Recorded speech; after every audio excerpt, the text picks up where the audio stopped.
Assalamu alaikum.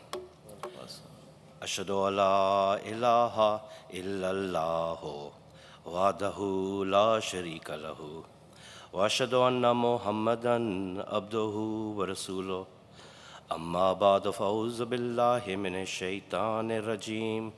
Bismillahir Rahmanir Rahim. Respected Sadr Sahab Ansarullah, Sabiq Sadr Sahab, distinguished guests, National Amla, brothers, Assalamu alaikum wa rahmatullah wa barakatuhu. First of all, I would like to apologize. I've just seemed to have caught the flu or a cold, so if I do start coughing, please forgive me. And my topic speech is electronic and social media impinging upon one's life. The first thing I did when I thought about this was I had to refer to a dictionary and look up the word impinging, because while it shows a negative connotation, it could also look at something else. To find out if something is negative, you should consider everything about it. So hence, inshallah, I will try to go through a few different aspects of technology and social media. And I think it's fair to say it's quite logical. The first thing we should ask is, why is there speech at National Ijtema on technology and whether it's having a negative effect? And I say this to my son all the time, that there is a gap of knowledge. When I was young, I could pick up the mobile phone and operate 100 miles an hour, and I knew what to do. Now that I'm a bit older, it does take longer, and it does slow you down.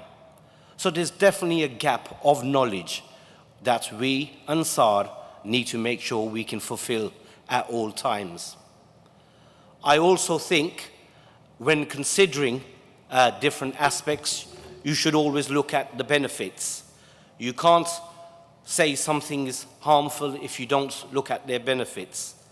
And we all know the benefits of technology, the social media, the research.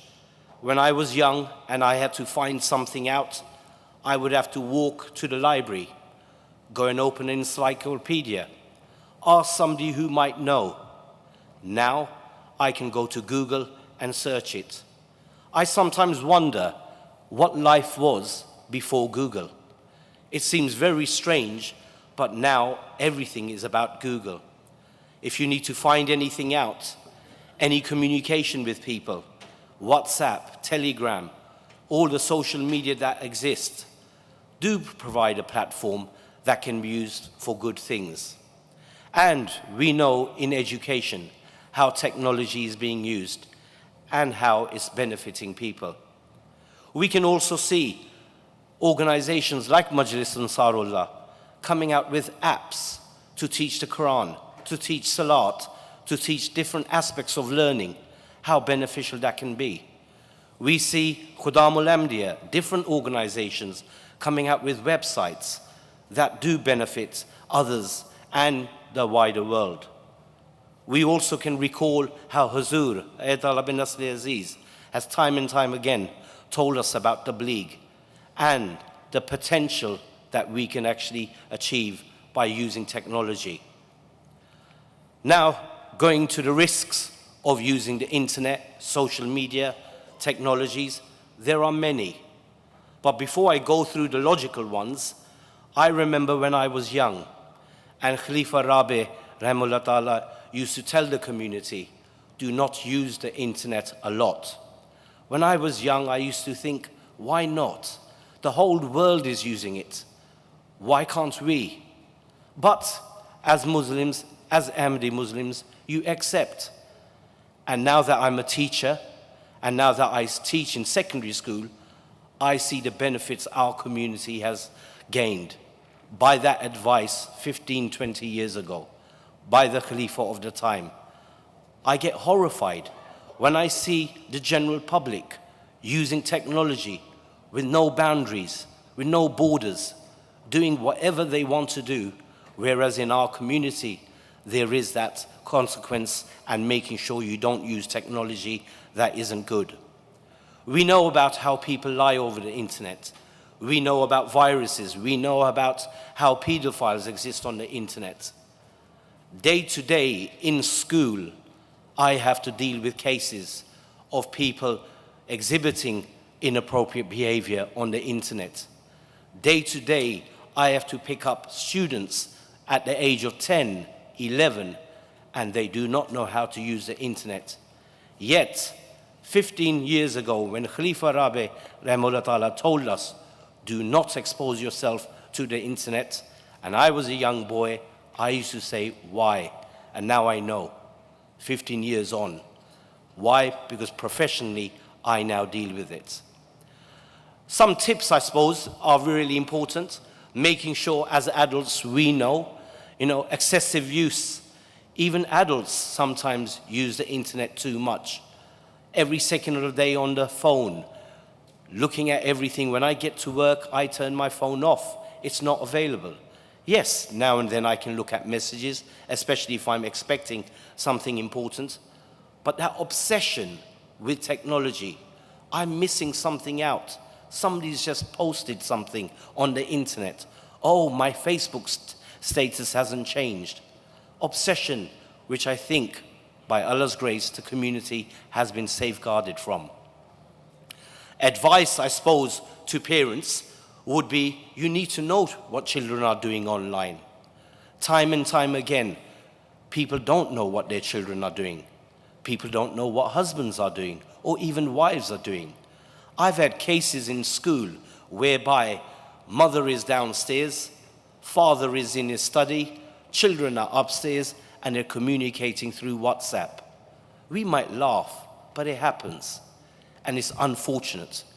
And it's something us AMDIs have to promote and make sure we tell people this isn't the right way. We need to talk to children. And it's really interesting how Hazur Ayatollah bin Nasir Aziz in his recent Jummah said, nowadays, when people want to read a story, they give a tablet to the child and say, Jao jaro karo paro ape khud. In the olden days, we used to sit with adults and go through stories, read them out with the adults. That seems to have broken away. Why? Because technology makes us brave, makes us think this is the answer to everything, when it isn't. Parental skills are there.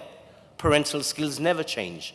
From day one, when I was young, I had to go for a bicycle ride. I used to say to my mother, can I go out? My mother used to say, who are you going with? How long will you be? Who's your friend? Where will you go?